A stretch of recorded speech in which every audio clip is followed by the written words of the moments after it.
Working capital management decisions starts with estimating the working capital requirement. Here, the objective of working capital management is to maintain an effective balance of working capital. In order to maintain the effective balance, first of all, the estimation is required. In order to estimate working capital, a technique known as operating cycle is used.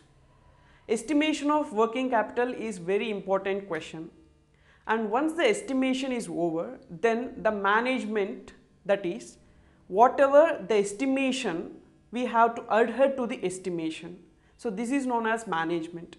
So the working capital can be managed by effectively managing the inbuilt components into it, that is receivables management, inventory management and cash management, because receivables, inventory and cash forms part of working capital.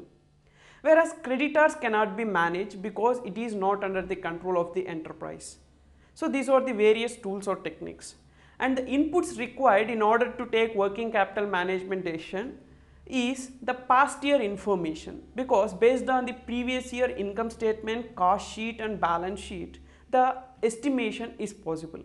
Conclusion: the effective balance should be always maintained, and if there is any deviation, the deviation should be recorded by the enterprise. So from exam point of view, in working capital estimation, receivables management, cash management and inventory management are important areas.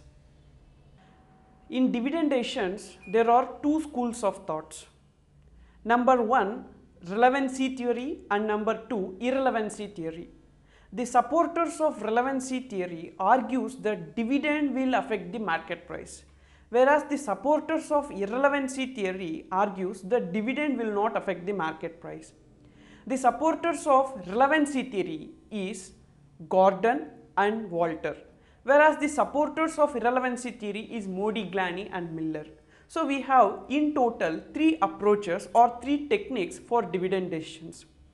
Here the objective is to take a dividend decision or to decide the optimum dividend payout ratio. The optimum dividend payout ratio is that dividend payout ratio where the value is not affected or the value is not adversely affected because of declaring the dividend. The inputs required is the previous year income statements, balance sheets and the market reports. The techniques, that is the three techniques, are Gordon's theory, Walter's theory, Modigliani and Miller's theory.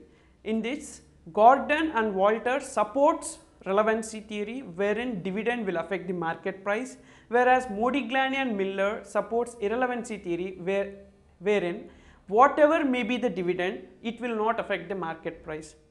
So in total, the conclusion is whatever may be the dividend payout ratio, but the finance manager should ensure that such dividend payout ratio does not adversely affect the market price of the company.